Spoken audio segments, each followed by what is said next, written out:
Okay, everybody. Selamat malam, selamat datang. Assalamualaikum warahmatullahi wabarakatuh. Selamat datang ke webinar malam hari ini yang terselenggara atas inisiatif PT Headhunter Indonesia bekerjasama dengan Engage and Grow. Nama saya Daniel Tumiwa, salah satu coach di Engage and Grow. Tema dan judul webinar malam hari ini adalah Adapting to the Next Normal. How corporate leaders should embrace the necessary change to face the uncertain future. Panjang, berisi, dan relevan. Kata-kata yang nempel di telinga dan pikiran saya begitu saya mendengar judulnya adalah embrace. Embrace itu merangkul, dan yang kata-kata yang penting saya lihat adalah necessary. Necessary itu juga sangat dibutuhkan, sangat penting. Kata-kata besar berikutnya adalah change. Lalu kita mesti adopt. Dan kita semua menghadapi uncertain future. Kondisi kita sudah masuk ke bulan ketiga COVID, dan mudah-mudahan selama 3 bulan terakhir ini kita sebagai profesional, sebagai pemilik usaha, sebagai businessman, sebagai profesional, sudah diberikan waktu cukup lama untuk merefleksi, membicarakan bersama rekan-rekan, bersama staff, bersama tim, kondisi apa yang kita hadapi saat ini dan langkah-langkah berikutnya. Malam hari ini kita akan berusaha juga untuk membagi beberapa tips, ilmu, pengalaman, dan juga kita akan mencoba untuk berbagi bukan cuma ilmu, tapi ada tools, a lot of fun, dan juga untuk kita berinteraksi di sini. 90 menit ke depan ada 3 pembicara. Di belakang layar, di ruang belakang layar ini sudah standby semua. Pertama ada Coach dan Mbak Reni Tirto Kusumo, yang merupakan seorang licensed Engage and Grow Coach juga, sama seperti saya. Lalu kami ada tamu kehormatan kita, Bapak Dharma Syahputra, yang merupakan Chief Human Capital Officer dari PT Kimia Pharma Tbk, dan juga dari PT Headhunter Indonesia sebagai Managing Director adalah Mas dan Coach Haryo Suryo Sumarto, yang akan mengisi webinar malam hari ini. So, tadi saya sudah sentuh tentang embracing change, bagaimana kita merangkul perubahan dan menghadapi uncertain future. Ya, kalau kita mulai 3 minggu yang lalu, kira-kira kita membuat webinar yang berjudulnya tentang fear, menghadapi kekhawatiran dan ketakutan kita. Mudah-mudahan sekarang sudah tidak fear lagi, karena sudah mulai dibuka bertahap new normal kita, walaupun kacau balau 2 hari terakhir ini, tapi kita akan masuk ke area di mana sama sekali tidak akan kembali ke yang kita kenal sebelumnya. Makin cepat kita sadari bahwa tidak akan ada lagi yang kita kenal sebelumnya, makin cepat kita mengambil langkah, mengambil keputusan, dan mengambil tindakan ya untuk menghadapi new normal ini. Mudah-mudahan kita akan termasuk yang bisa mengadaptasi dan maju ke depan. Ada yang sebutnya sebagai the 800-pound gorilla. Ada yang menyebutnya sebagai the elephant in the room. Kalau saya melihatnya adalah sama seperti menghadapi sebuah komodo dewasa, tapi berdiri di depan saya 2 meter. Kita harus ngapain nih? Lari, nakutin, nyerang. Inilah yang kita hadapi sekarang, dan mudah-mudahan lewat webinar ini kita bisa dapatkan sedikit kejelasan dan arah yang lebih baik untuk menghadapi ini semua. Kita akan mulai webinar ini, dan sebelum kita mulai, bagi yang pertama kali menggunakan platform Webinar Jam, khususnya saya ingin memperkenalkan bahwa kita terbuka sepanjang webinar untuk menerima pertanyaan-pertanyaan Anda. Di situ, pada saat Anda ingin masuk dan bertanya, pakailah fitur chat, tapi di kanan bawah, tolong rubah pertanyaan Anda menjadi question dan bukan chat.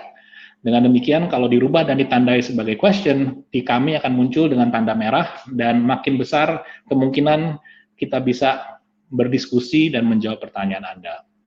Ya.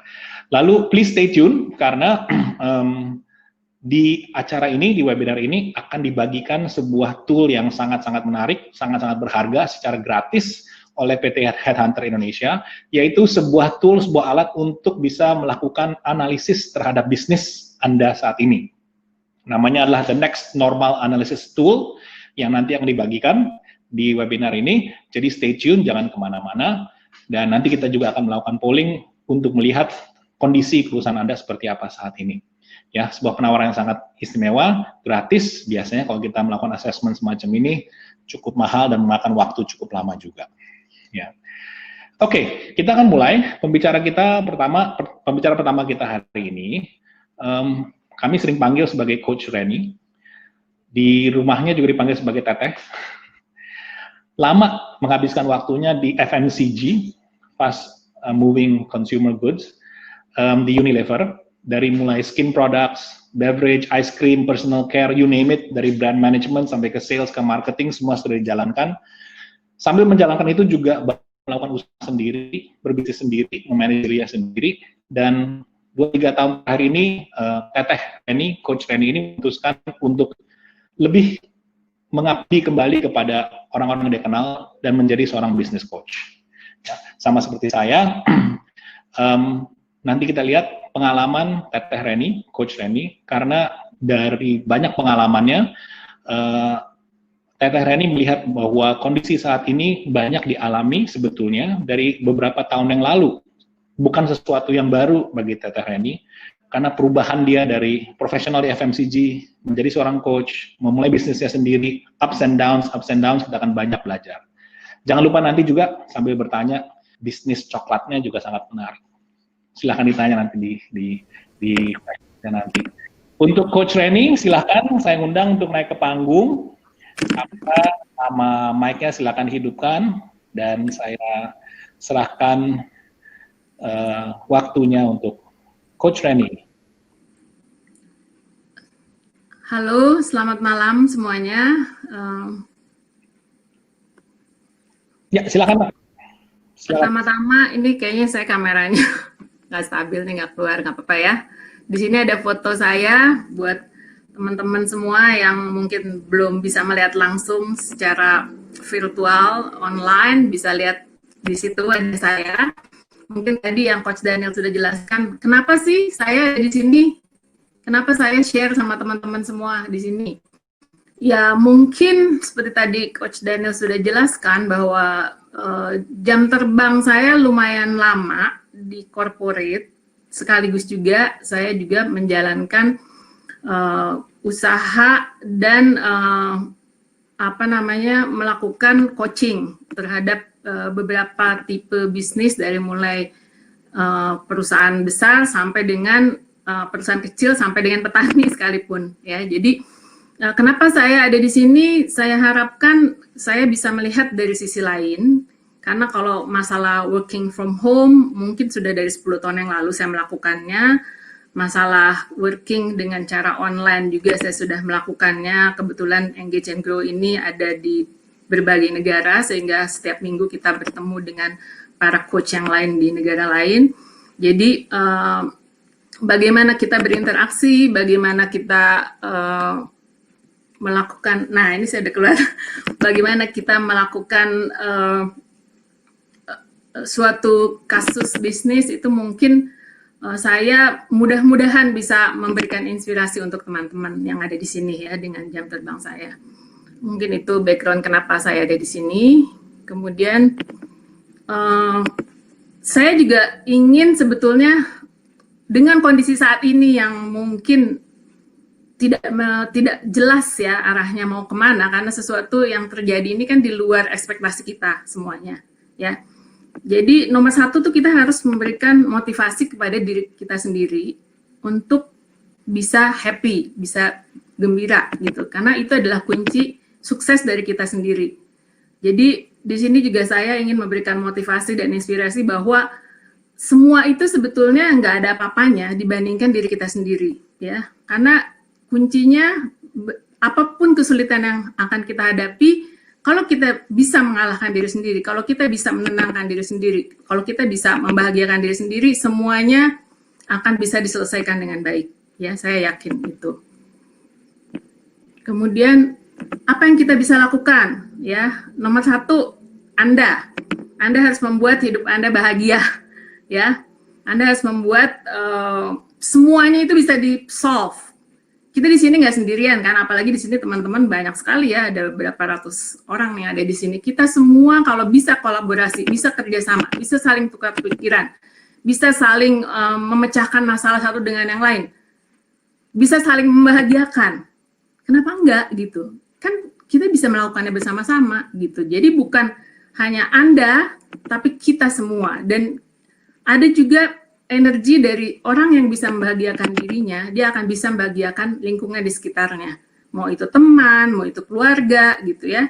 Semuanya akan infectious, jadi terbawa gitu. Jadi make yourself happy nomor satu, terutama malam ini kita di sini have fun ya, ngobrol-ngobrol walaupun apapun yang terjadi di luar sana, okay, no worries gitu loh. Karena sekarang dengan physical distancing kita nggak mungkin rame-rame, ya udah paling nggak selfie sendiri kayak saya di sini gitu ya.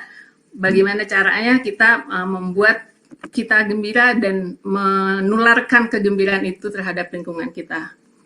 Nah, kemudian untuk menghadapi situasi yang tidak pasti ini, pasti bisnis kan mungkin ada yang turun, sudah pasti, ada yang mungkin harus tutup, kemudian juga ada yang harus mengurangi karyawan, tapi di pihak lain juga mungkin kita lihat, wah yang tadinya kecil ternyata dia sekarang jadi berlipat-lipat ya, macam-macam kondisinya ya.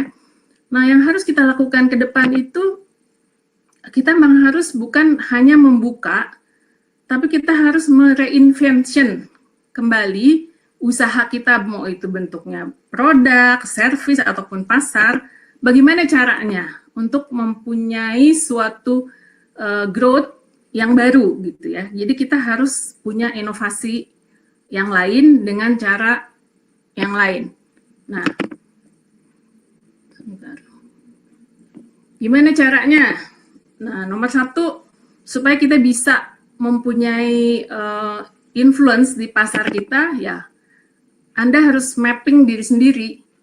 Jadi apa sih kekuatan Anda di sana? Kredibilitasnya Anda apa? Ya, jadi misalnya kalau Anda jago di dalam satu hal, ya itu yang diangkat gitu. Karena sekarang ini kan mungkin kita nggak bisa hanya tergantung pada pekerjaan seandainya kita memang mau berbisnis. Dan kalaupun kita mau menawarkan servis kita, kekuatannya kita apa? Kita harus benar-benar melihat peluang dari konsumennya sendiri. Nah, kemudian visibility, kita harus make sure bahwa kita tuh visible. Orang tuh tahu kita ada di sana, dan kita juga harus bisa mempunyai authority. Jadi jadi leader. We have to be a leader di pasar itu. Nah, gimana caranya? Ya itu harus dicari caranya ya. Dan jangan lupa juga harus niche sama authentic. Kenapa? Supaya bisa get attention. Karena kalau semuanya massal sama aja, nggak ada bedanya dengan yang lain ya. Jadi remember that harus niche dan authentic. Nah, itu harus dilihat lagi apa kekuatan Anda. Nah, kemudian kita juga harus melihat apa sih tujuan dari si brand kita tersebut ya, dan bagaimana perilaku konsumen saat ini dengan adaptasi terhadap next normal ini seperti apa. Pasti akan berubah. Nah, kita yang harus mengikuti perubahan konsumen tersebut dengan cara melihat bisnis kita, kemudian brand purpose kita lihat dari sisi lensanya konsumen itu seperti apa, kemudian juga kita lihat, kita pikirkan lagi dari sisi channelnya, dari ekosistem di sekelilingnya itu seperti apa dan bagaimana sebaiknya. Kemudian kita juga melihat lagi seandainya sebelumnya kita sudah melakukan investasi itu bentuknya nggak harus selalu dalam bentuk uang, bisa juga dalam bentuk pengetahuan, dalam bentuk network, dalam bentuk benda yang kita miliki gitu ya. Apapun yang mempunyai nilai itu adalah investasi ya. Nah, itu harus kita lihat kembali bagaimana secara bijaksana kita melakukan investasi itu untuk selanjutnya. Nah, kemudian kami di sini sebagai keluarga dari Engage and Grow itu juga mempunyai suatu sistem untuk melakukan engagement di dalam grup, di mana kita melakukan hal fokus terhadap terutama behavior and culture ya. Jadi what matters di dalam sistemnya, kemudian kita lihat behavior dari orang-orangnya, kemudian culture-nya. Jadi kita fokus kepada manusianya, bukan hanya kepada lingkungannya, tapi bagaimana sesuatu itu dilihat dari sisi heart, bukan cuma dari cara berpikirnya, tapi dari bagaimana dia berperilaku, bagaimana lingkungannya diadopsi. Kemudian dari sisi bisnisnya kita juga harus melihat secara ekosistem, kita melakukan stress test seperti apa, apakah dia punya sustainability ke depannya, mungkin untuk maju terus, itu harus kita evaluasi juga. Dan kemudian harus build for resilience. Apa artinya di sini? Bukan cuma hanya sekedar survival. Survival sekali mungkin jatuh, sekali lagi jatuh. Nah, beberapa kali jatuh, tapi dia bangun lagi, dia hidup lagi, dia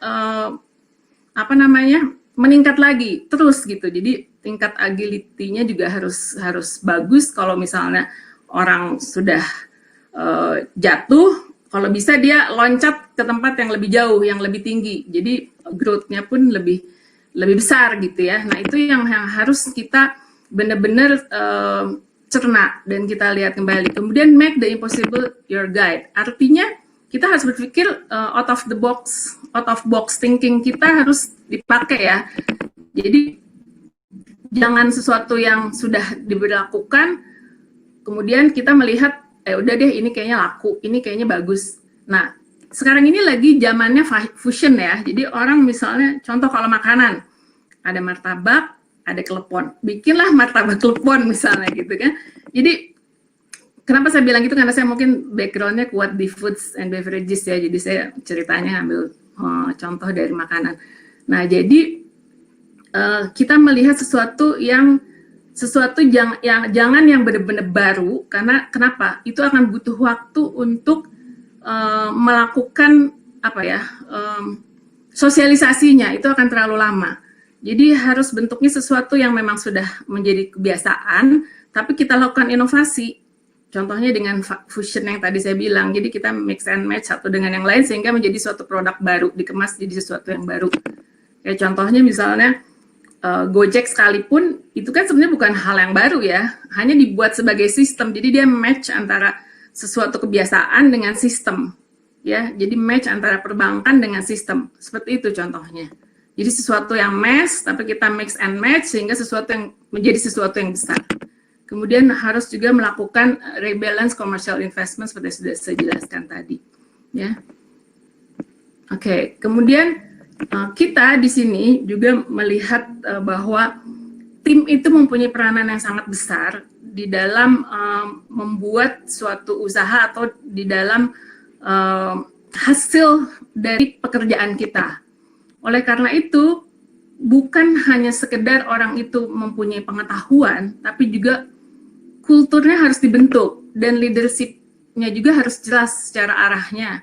Ya, bagaimana si leader itu bisa mengarahkan, bisa mempunyai visi, bisa mempunyai target yang memang bisa tercapai, dan semua anggota timnya juga mereka dengan senang hati melakukannya. Ya, jadi harus ada sinergi, harus ada sinkronisasi, dan harus ada chemistry yang terbangun di antara tim dengan leadernya. Dan memang pada saat proses itu kita akan melihat bahwa ada sesuatu yang berjalan dengan baik, ada yang harus diperbaiki, ada yang mungkin kurang baik, banyak halnya. Nah, di Engage and Grow kita membentuk si activation team ini, di mana setiap orang yang ada di dalam kelompok ini berkontribusi dan mempunyai hasil yang satu dengan yang lain saling mendukung ke arah hasil yang kalau profit itu profitnya naik, ya, kalau efisiensinya lebih baik lagi, kalau produktivitasnya meningkat. Intinya sesuatu yang dilakukan itu harus memberikan signifikan improvement, ya. Jadi semuanya akan direview. Nah, untuk selanjutnya mungkin bisa menghubungi saya untuk Engage and Grow programnya seperti apa, karena waktunya tidak lama. Mungkin untuk next discussion kita bisa lanjutkan lagi. di lain kesempatan. Saya waktunya serahkan kembali kepada Coach Daniel. Coach Ray. Terima kasih untuk pemaparannya. Terima kasih untuk mengatakan kepada kita bahwa yang kita harus miliki di awal adalah sikap. Ya, sikap di awal saya sangat tertarik dari bagian awal dari saya ini sampaikan bahwa kekuatan yang bisa muncul dari kita hanya bisa muncul kalau kita bahagia, happy. Apakah itu yang sekarang dialami pada saat atau berapa waktu yang lalu dialami pada waktu Coach Reni berpindah dari seorang profesional menjadi pengusaha dan mungkin seorang coach? Apakah itu yang dirasakan langsung pengalamannya? Ya, bisa ya betul. Jadi gini, pada saat kita berubah profesi, misalnya kita biasa punya anak buah banyak gitu ya. Kameranya kita bisa. Coach. Ini saya kayaknya kurang bagus koneksinya. Jadi pada saat kita punya anak buah banyak, tiba-tiba nggak ada anak buah, itu kan bisa jadi post power syndrome ya. Biasa nyuruh-nyuruh, tiba-tiba nggak ada, semua ngerjain sendiri. Biasa ada kantor dengan semua fasilitas, tiba-tiba kita menyediakan semua sendiri, itu udah pasti ada perubahan dan itu pasti ada level stres yang harus dihadapi. Dan kalau misalnya kita melihat sepertinya satu buah titik hitam di selembar kertas putih, kalau kita melihat hanya negatifnya saja, itu akan membuat pikiran kita, waduh, bebannya berat sekali. Tapi kalau kita melihat dari sisi positifnya, kalau kita melihat dari sisi opportunity-nya, ya kerja keras sedikit nggak apa-apa. Yang penting kita bahagia, dan kalau kita bahagia, semua tuh nggak sulit. Ternyata semua itu lebih mudah. Kenapa saya melakukan itu? Saya juga di dalam proses banyak belajar. Seperti contohnya saya ngambil quality of mind juga, bagian dari Engage It Grow, di situ dimana kita diajarkan untuk self limiting belief kita tuh harus kita buang gitu, sehingga kita fokus untuk sesuatu hal yang positif, bahkan dari kata-kata kita juga harus dibuat positif. Jadi itu jadi sebuah energi buat kita ternyata happiness itu. Dan itu luar biasa gitu loh, yang dikalahkan itu memang diri sendiri. Jadi kita harus membuat energi itu ada di dalam diri kita sendiri untuk selalu positif. Karena kebahagiaan gitu bentuknya bukan uang loh, yang nggak bisa dibeli loh ya. Kalau sekarang lagi musim orang bikin dalgona coffee misalnya, ya udah bikinlah itu dengan waktu setengah jam, 15 menit misalnya. Atau suka nyanyi, ya nyanyi, apapun hobinya. Make your own time. Jadi bikin me time untuk diri sendiri. Karena me time yang mungkin cuma setengah jam itu efeknya bisa 12 jam dalam sehari kita bisa kerja produktif. Ya. So itu ke mental health yang di-trigger oleh kebahagiaan, dan mungkin banyak yang mengalami saat ini karena sambil kita melakukan webinar ini, perusahaan-perusahaan di posisi yang sangat berbeda. Yang sering saya dengar ada yang harus mengurangi gaji, ada yang tidak menerima gaji, ada yang di persimpangan khawatir next-nya seperti apa, dan melakukan ancang-ancang, tapi modal utamanya menurut Coach Reni adalah harus selalu bahagia, gitu ya? Ya, karena itu nggak bisa dihindari. Saya udah ngalamin semua, yang namanya nggak punya duit, yang namanya bisnis turun, wah banyak ya. Saya udah ngalamin banyak sekali dalam perjalanan saya, up and down, dan intinya adalah yaitu self happiness, itu nomor satu. Thank you. Kita sudah ada 3 pertanyaan dari para peserta webinar. Nah, ini pertama dari Mbak Sri Andayani. Bagaimana caranya mengikuti perilaku konsumen yang sering atau selalu berubah? Contohnya, hari ini kita bikin produk A, lalu kita sesuaikan, konsumen minta produk A, kita sesuaikan dengan yang dibutuhkan tersebut. Lalu 3 bulan lagi muncul perubahan perilaku konsumen lagi. Apakah itu tidak berpengaruh kepada penyesuaian perubahan produk kita dan lain sebagainya, apa yang kita harus lakukan? Sebenarnya gini, kita juga harus bisa ngelihat ke depan ya. Perilaku konsumen itu sebenarnya sebagai dasar untuk acuan kita apa yang menjadi fokus utama yang akan menjadi arahan kita. Tapi kita justru harus membuat tren, kita harus lebih dulu, harus lebih advance di atas perilakunya konsumen. Bagaimana kita mengajarkan mereka sesuatu yang baru. Banyak sebetulnya di dalam produk-produk yang seperti itu yang namanya inovasi. Tapi semua base inovasi itu harus berdasarkan perilaku konsumen. Jadi bukan kita ngikutin konsumen terus ya.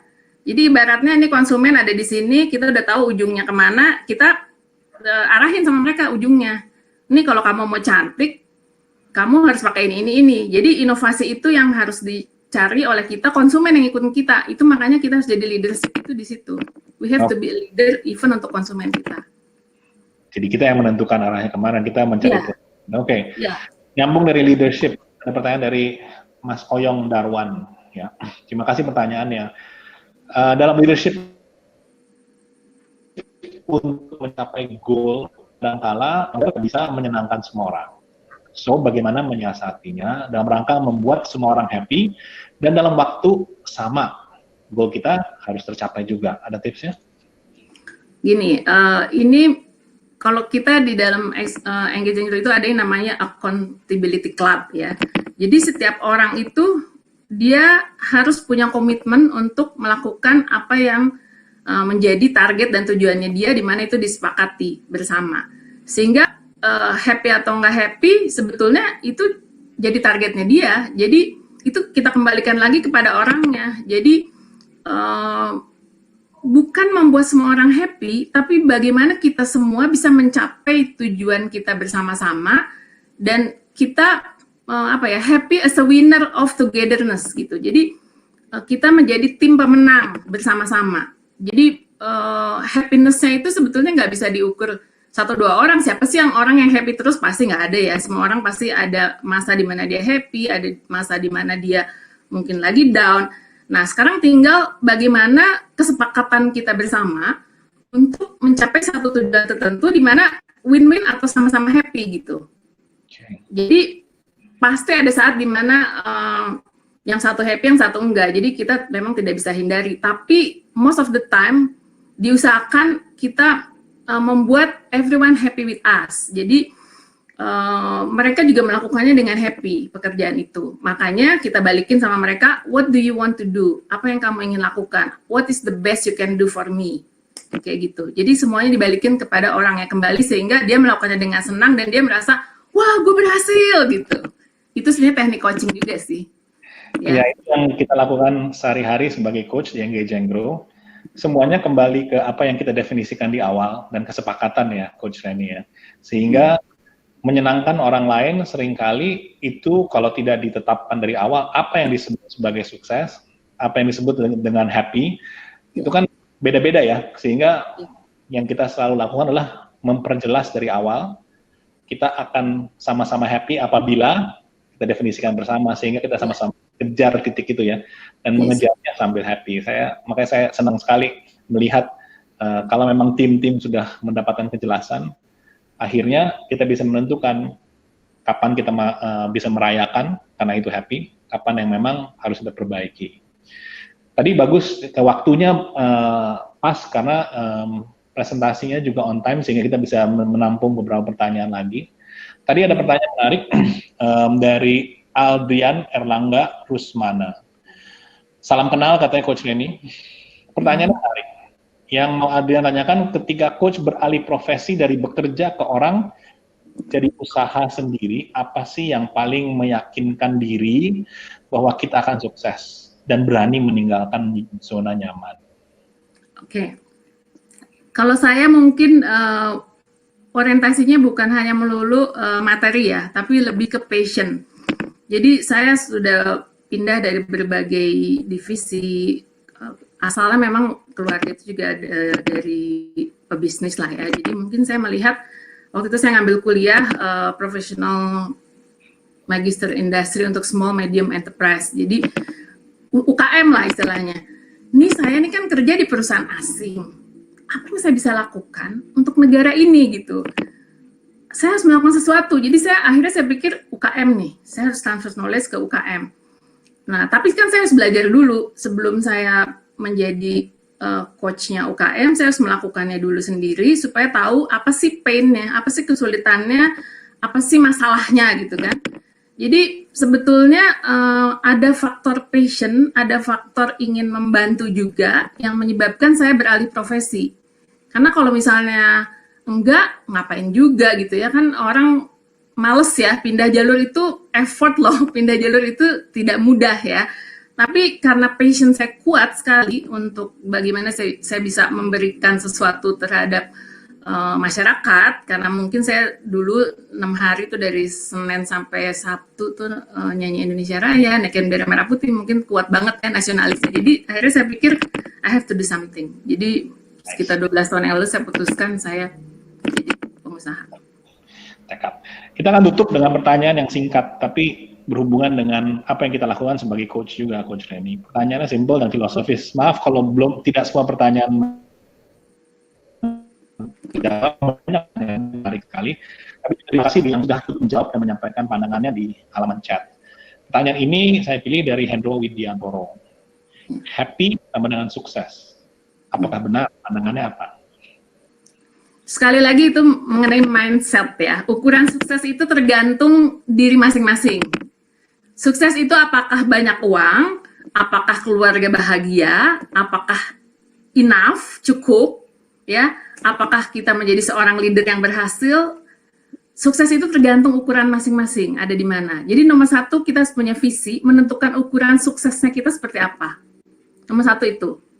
Jadi happiness dan sukses, saya 100% yakin, yes, itu berkaitan. Tapi tinggal kita menentukan suksesnya apa yang kita ingin capai dengan happiness kita. Begitu. Okay. Terima kasih Coach Reni, data-datanya dan cara mengontak Coach Reni ada di layar. Sayang pas pamitan terakhir koneksi kameranya terputus, jadi saya sendiri lagi di sini. Ya, thank you untuk sharingnya. Oke. Terima kasih semuanya. Sama-sama. Ketemu lagi.